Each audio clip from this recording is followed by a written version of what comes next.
I've always wanted to ask you about Eggshells, your sort of time at UT and Chainsaw, but I was curious, what brought you to Austin? Was it just to finish your master's in social psych? I took the wrong train. Normally, I would take the D train. I think I took the F train, and lo and behold, I ended up in Austin. Actually, I came to Austin to go to graduate school.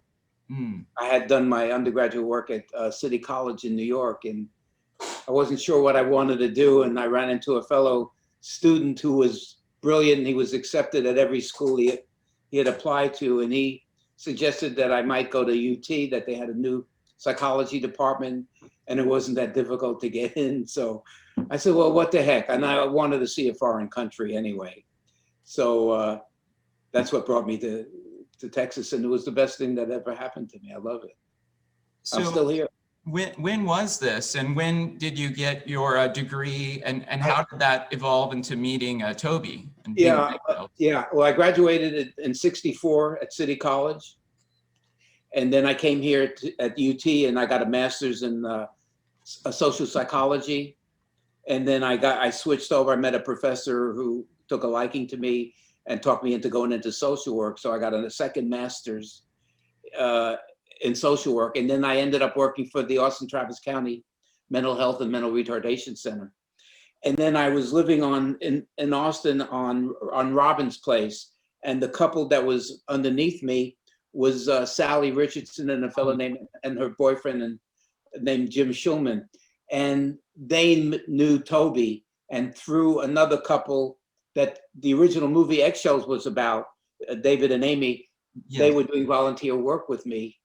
And so I met Sally, and then through Sally I met Tobe, and he asked if I would do a couple of scenes for the movie Eggshells, and they kept adding more stuff, for me to do. So that's how we I ended up in Eggshells. And that's a movie that I think about 30 people saw. It's out on a DVD and Blu-ray now. They've re-released it. And I think you can even Google it, and and at the time, I think my son was like 8 months old. He's in it. My wife at the time is in it. So it's like going back to it's memory lane, going to see it. So according to Sally, she's claimed that Tobe hired you just because he liked your look. Is there any credence to that? I don't know, but the neat thing was that when they wrote Chainsaw, they came to me and said, they gave me the script and said, we'd like you to play this part. So it wasn't like I had to audition, for it, because I wasn't an actor, so I went home and read the script, and I was enthralled with it, and I said, okay, let's do it, never thinking, what it would turn out to be. I thought it was just whatever. So you and Tobe kept in touch then after Eggshells? Yeah. I think I ran into him a few times, and then I forget, but somebody when they wrote Chainsaw, they came to me and asked me to read it, and then I think we started shooting in July of '73. Yeah. So there was a script for Chainsaw, but with Eggshells, did you guys have a script, or was it all? No, it was called cinema verite. They just tell you, well, this is the scene. David and Amy are coming to your house, and that was that. And even in Chainsaw, a lot of the lines in that movie are my own lines, because just they said, well, improvise or say what you would say, what your character would say, and so. Actually, I think some of the funny lines are my own. Right. When you're in the house at the beginning, right? In July, you guys are filming at the concrete house. That was all improv? Brutal. Yeah. Well, not all, but knocking on the door and then, hey, you guys quit goofing on me. I never knew that would become almost like a meme. So that's in '73 when you shoot Chainsaw. How far after that was Eggshells? When was Eggshells actually? Eggshells was before. Eggshells was in '69. '69, okay. Yeah, and then Chainsaw was '73 when we shot it, and then it came out about almost a year later. Now, were you there on set very much? I've heard you say you went on weekends mostly to film. Yeah, because I was running a camp. I was doing a camp, so I couldn't really spend a lot of time on set. I was there for my parts and the scenes where we're in the van that was, where we're on the road driving, and it was brutal. It was like Africa hot. That's how hot Yeah. it was. It was like 100 degrees and stuff like. And there's no AC, and the windows are Right. rolled up. And you got us. There's 5 of us plus Toby and Daniel. Daniel, and there's like 8 people in a van. It's like ridiculous. Now, did you guys bring your own clothes for your costumes? I know you used your own shirt. You said you never got it back. Yeah, I never got it back. I'm still upset about that. This is like 50 years later, and they don't know what happened to the shirt. And a lot of fans are upset too because they like that shirt. And I have a couple of people I think are still, going through the internet trying to scavenge or find if there's a symbol. And I think somebody has found something, so we're working on it. There may be a revelation coming up. Now, a big deal about that shirt. It would be nice to see, hopefully it comes out of the woodwork someday. Yeah. But now your character, Jerry, you and Sally from the film, Marilyn Burns' character, are a couple. Now, Terry McMinn and Bill Vale said that their characters, they worked on their backstory and they kind of bonded on set. Did you and Marilyn work on your, relationship story or talk on set much? Say no. Sad to say no. I mean, I wish there was more interaction, between, she was stunning, beautiful, but you wouldn't have even known we were a couple because there's no hugging and there's no really affection. And the only thing I think we got was when I'm leaving to go to the house to look for Kirk. And she says, well, we'll go with you. And I said, no, you better stay here. She's not happy about that, so that's the only, I think, emotion I think I saw from Sally. But I had a great time shooting the movie. Actually, it was a lot of fun. Yeah, well, you weren't there on set very much, but I guess you left when your death scene would have come, right? You weren't there after? No. I mean, and even, prior to that, I had not seen Gunner, Leatherface, until my death scene. And I kind of wanted it that way, but I think Toby set it up so that we really didn't intermingle. Yeah. And actually, I've said this before, at getting ready for my death scene, I'm on the porch. I had them blindfold me. As I say, that's my nod to the Stanislavski method. And so I'm really getting into a tizzy. I'm all worked up, get ready, knock on the door, go into the house, into the kitchen. Then I see the hook. There's the freezer, then there's the sound. I open the freezer. She pops up. I freak out. I start screaming as soon as Leatherface comes in, and then I'm out of the door. I'm like a half a mile away, and they come and retrieve me. And they said, actually, that was a great scream, Allen, but you got to wait for him to be in the shot. So they had to reshoot it a few times till they got what they wanted. Yeah. So when the movie, so you just film your scenes at the beginning, and I guess you wait for it to come out. And did you attend the premiere? You attended the premiere in Austin, right? Yeah, actually, some friends of mine actually rented a limousine, for me, and it was really a great time. I mean, to go. It was I think it was filmed at the Alamo. It was shown at the Alamo Draft House, which is now like the Village. No, it was the Village Cinema. The Village Cinema, Village. Now the Alamo Draft House on Anderson Lane. That was a special screening for just you guys, the cast. No. This was the screening public. For the public and stuff like that. And I mean, prior to that, I had gone to see the coming attractions, and I remember seeing the coming attractions and seeing myself on the screen, and I think I went screaming out of the theater. I was just freaked out. And then sometime later, I took my son. He was only 5, to just see his dad in it. And then I think it's almost 47 years ago. He's still in weekly therapy as a result of that. I'm kidding. Were you excited to see yourself on? Oh yeah. It was a trip. Did you think it would amount to much? Were you, surprised at the success? Very surprised.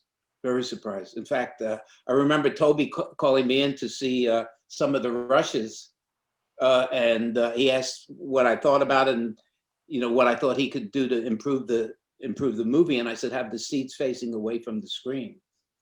and he didn't take kindly to that.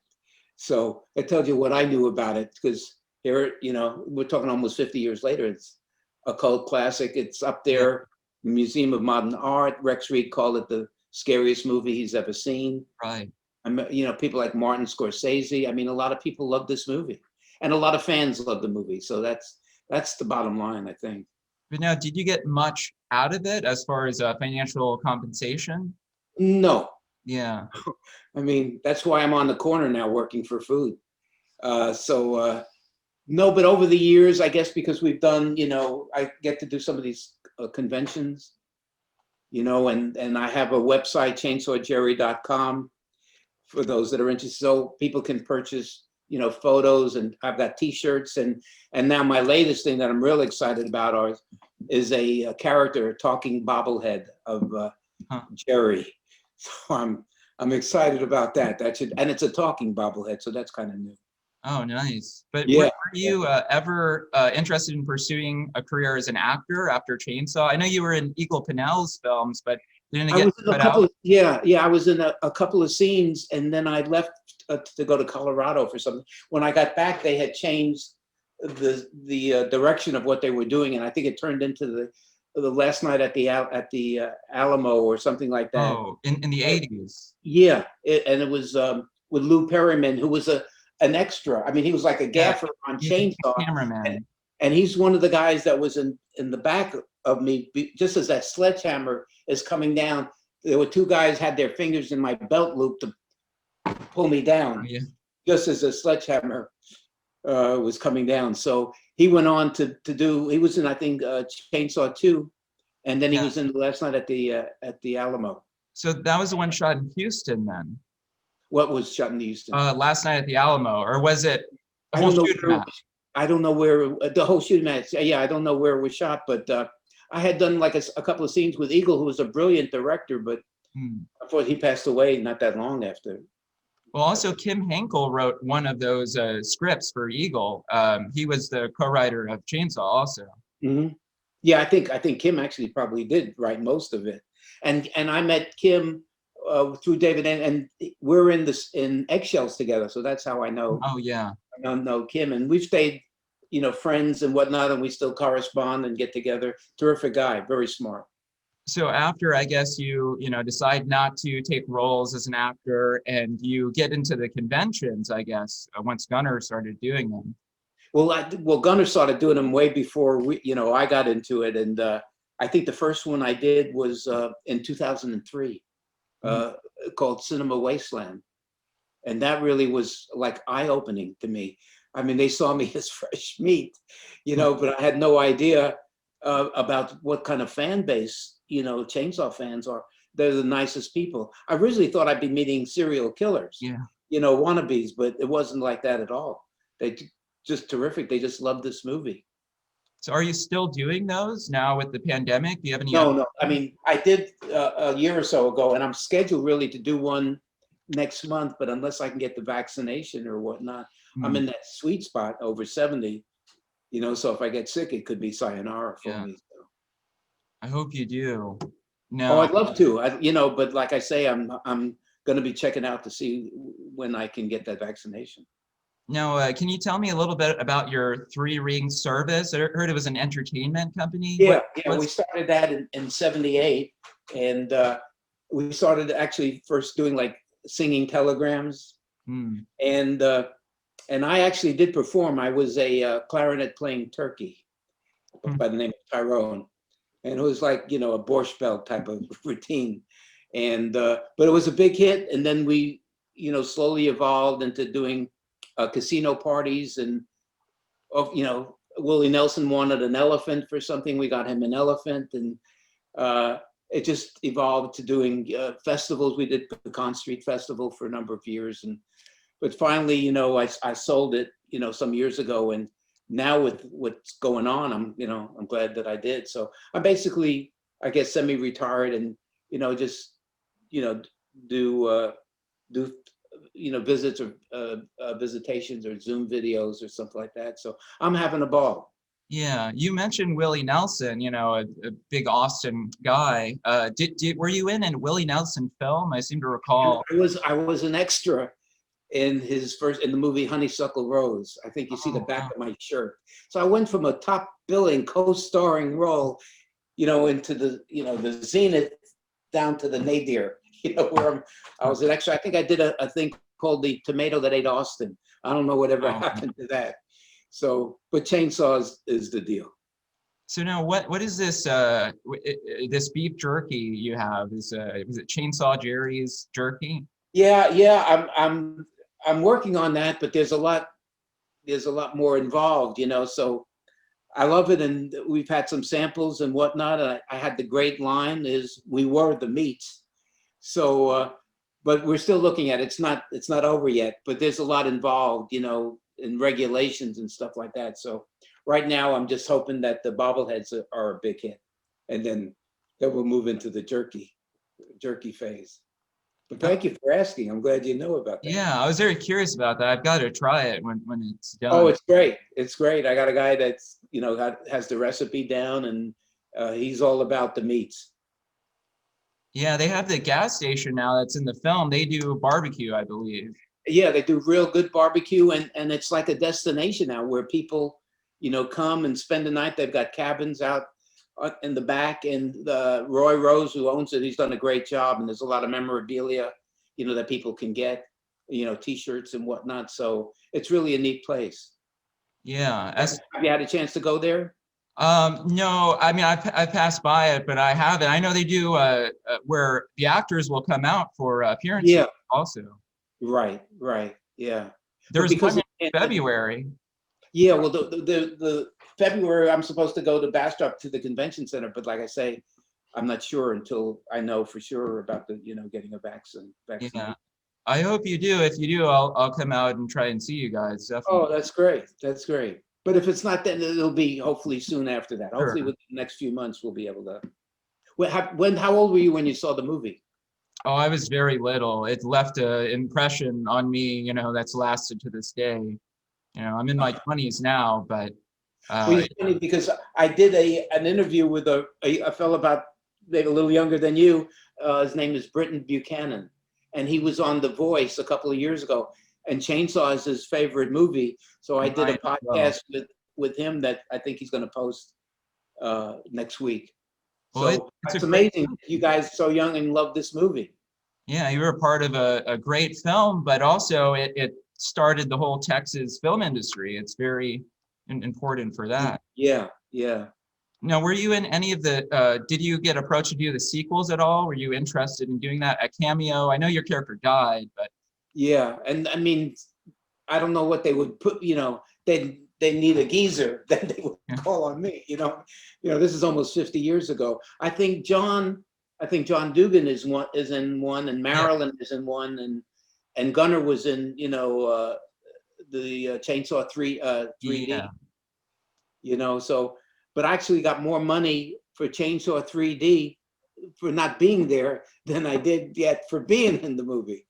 So yeah, you guys really got a raw deal there with Bryanston, I know. And the real massacre was after the movie, was what happened with that's where the real stuff happened. And that's, what are you going to do? You had the mafia.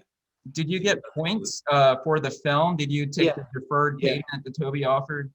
Yeah. But, when there's things where you're getting a percentage and it turns out a percentage of, it was a whole different deal. So when we were all young and inexperienced, and none of us had lawyers, and the people that that made the movie, they ended up having to sell extra parts just to finish it. So everybody in a way I think got shafted. But after all these years, they finally got the movie back, and we do get some residuals here and there, and so it's for all time.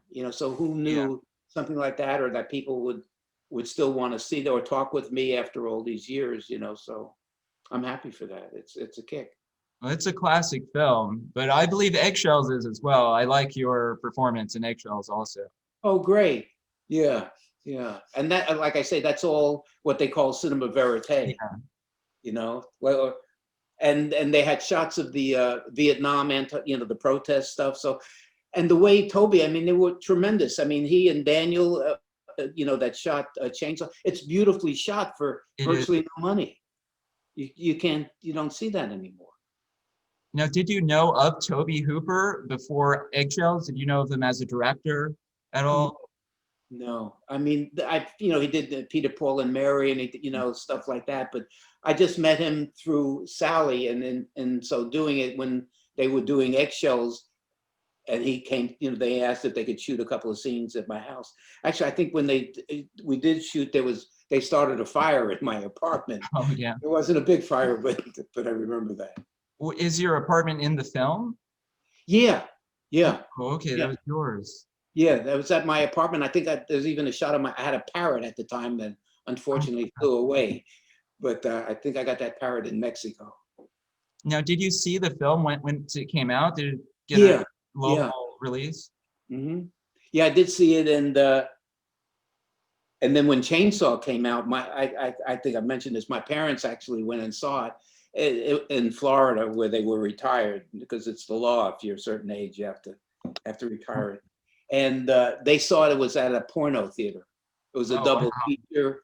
And the second was, I think, Debbie Does Dallas, or it might have been Debbie Does Dialysis. It was one of those. So when they see, the time where I'm getting ready to get killed, my mother starts getting up and screaming for me not to go into that house. And then when they got home, they called me to make sure I was still alive. It makes sense with Bryanston, being a pornography distributor. I don't know if you guys knew that before. But... Well, I guess just to wrap up here, do you have anything coming up that you want to talk about besides maybe appearances, if you can get to those? Yeah, well, I hope to, like I say, once this virus thing is over, I hope to do more of that. And, right now I'm expecting my bobbleheads from China. Any day now. So, and then if people are interested, to kindly go to the website, chainsawjerry.com, and then they can also go to the original Texas Chainsaw Massacre .com for the official chainsaw website. Now, with the bobbleheads, are they available now? I hope they should be available. I should hopefully have them within the next 2 weeks, and people are pre-ordering them. And if a certain number that call it, or order before, they'll get my signature. They'll be hand signed. So Nice. I hope they'll be a collector's item. Yeah, your chainsaw is a fairly new thing too, as well. I hadn't seen it before. Your new website? Yeah. I think it's maybe about a year old. Yeah, it looks good. Yeah, and a lot of fun stuff, and there's some, podcasts and some clips, and there was one guy referred to me as this 30-year-old disco dude. So the bobblehead is like a cross between Saturday Night Fever and Chainsaw. So I think people get a kick out of it. And the line that I'm using is a mysterious line, yet nobody knows what it is. So there'll be a big reveal once I get them. Oh, I definitely like to get one myself, and I'll post it on my page. And yeah. Excellent. And so what do you do, Kevin? Well, right now I've been working on this project with Chainsaw and the Texas film industry and Tobe Hooper. It's my favorite film, but it's an important film for Texas. Right. And I've sort of posted my research on my Instagram page, and I've been doing these interviews with you guys and the crew and some of the cast. But I'd like to do a documentary and maybe a book if it becomes one at some point. Okay. But the virus has put a hold at UT. There they have the Harry Ransom Center, and they have all the documents behind the movie and a lot of great stuff, outtakes with you in them, but they're closed because of the virus. Have you been able to go and see these? I wish I did before the pandemic, but or when I lived there, but I haven't. I'm waiting for them to open. Because what's his name? Ed Neal had talked to me about going over there and seeing, and he said, Alan, there's things you've never seen before. Yeah. So I guess when that virus is done, then I'm gonna pursue that. You should. You live right there now. Yeah, I'm here. Well, thank you so much for doing this, Alan. It's been a pleasure. Thank you so much, and so let's stay in touch.